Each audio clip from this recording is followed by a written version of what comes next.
Welcome to Dr. Khadar Lifestyle.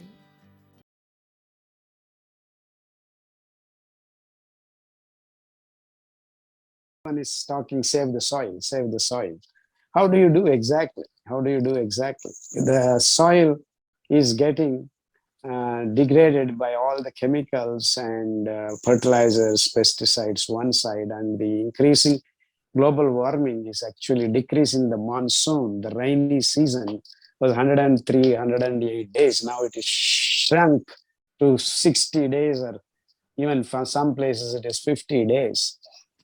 So the amount of rain has not decreased. It's depositing the water in large quantities like floods. So the soil, the runoff, the top layer, the upper layers of 6 inches is getting denuded very fast. Apart from the agricultural practices that we have created mayhem with this modern agricultural techniques, now the nature itself can cause harm in damaging the soil, the top layer, because of course, the root causes. We have created higher heat, and then because of methane, because of carbon dioxide, and global warming is catching up with faster rates in the last 10, 15 years. So we are actually havoc, creating havoc on the top soil, and the 6 inches to 1 feet, 1 foot tall soil is getting completely unfertile or infertile, whatever you call. So when we actually grow the millets, the roots of these grasses, C4 grasses, hold it tight. And that is nature, nature's wonders, that in fact it spreads the grasses in huge amounts of open spaces so that when it rains, when it hits, the sun hits, the microbes are protected. You see here, the same thing is happening. The microbes you are needing to have the health of the soil. Once the microbial populations start thriving underneath of this top soil because of the roots of these grasses, it holds the soil. The rain doesn't denude the top layer.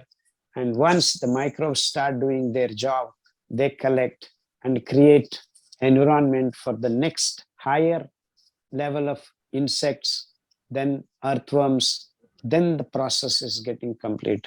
Then you can grow trees, then you can make the whole cycles back, come back into nature. And so again, here in the process of replenishing or taking back the soil's health, the millets play the most crucial role. Unless you grow in the open lands of deranged or unfertile lands of our planet, we cannot save the soil. And the top layers of the soil is held tight by the roots of these wonderful grains.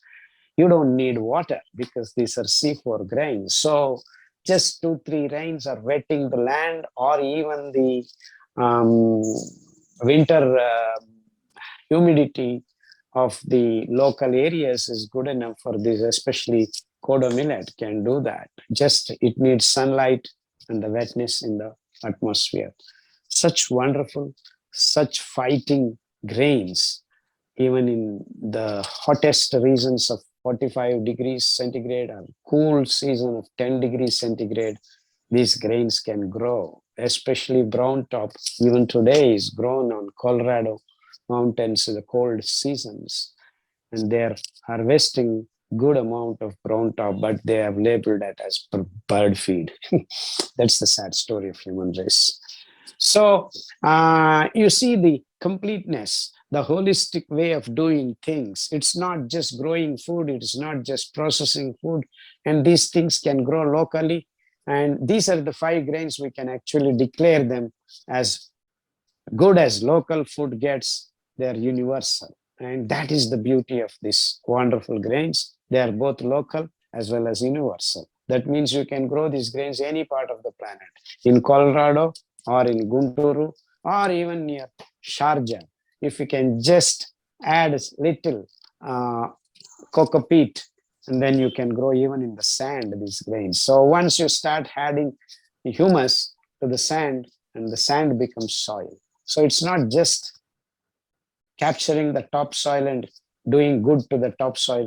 We can even make the soil regenerate once you take little policies, and even the desert can be converted into millets growing soil.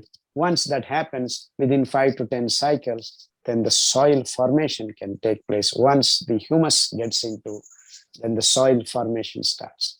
And this is the cycles of nature. So you get to make deserts, and you get to make deserts can become wonderful green lush forests. And this is the natural things that happen, and we need to observe and hasten the processes into the right direction. And hence I keep telling everywhere that it is the food for human race, because it satisfies so many wonderful characteristics, especially zero waste. Zero waste is the essence of nature. It recycles everything. There is no waste left any part of the planet. Thank you for watching.